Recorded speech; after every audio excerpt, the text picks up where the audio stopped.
दोस्तों, आप सबको दिनेश दधीची का नमस्कार। आप हिंदी की विख्यात लेखिका शिवानी के उपन्यास कृष्णकली के बारे में जानते होंगे। इस उपन्यास और इसकी नायिका के नाम के लिए शिवानी को गुरुदेव रविंद्रनाथ टैगोर की एक बहुत सुंदर कविता से प्रेरणा मिली थी। उस कविता की इंग्लिश टेक्स्ट आपको इसी वीडियो के नीचे मिल जाएगी। आज मैं इसी कविता का भावानुवाद हिंदी कविता के रूप में प्रस्तुत कर रहा हूं। इसका शीर्षक है कृष्णकली। तो सुनिए रविंद्रनाथ टैगोर की कविता कृष्णकली हिंदी में। गांव में उसको काली ही कहते हैं सारे, लेकिन मेरी नजरों में है एक कुसुम वह।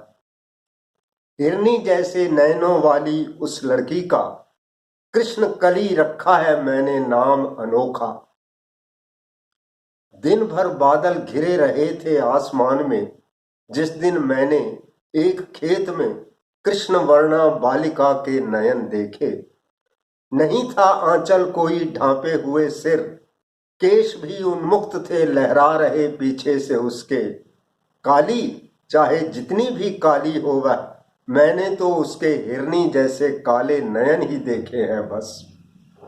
बोझिल उन मेघों के नीचे घिर आए उस अंधकार में, दो काली गौएं रंभाती थीं घबराकर।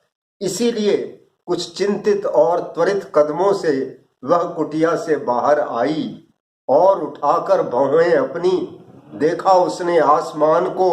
सुनी गर्जना भी मेघों की, काली चाहे जितनी भी काली हो वह, मैंने तो उसके हिरनी जैसे काले नयन ही देखे हैं बस।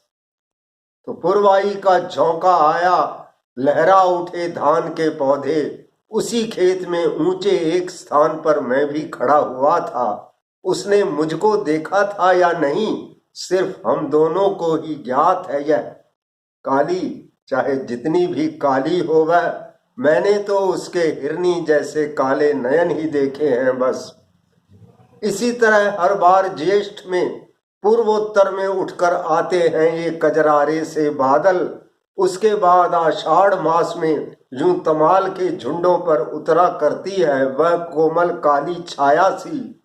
और अचानक फिर श्रावण की रात में आता है उल्लास, हृदय में प्लावन जैसा। काली चाहे जितनी भी काली हो वह, मैंने तो उसके हिरनी जैसे काले नयन ही देखे हैं बस। और अंतिम पद देखिए कि मेरे लिए वो कृष्णकली का फूल है केवल, और लोग चाहे उसको जो भी कहते हों।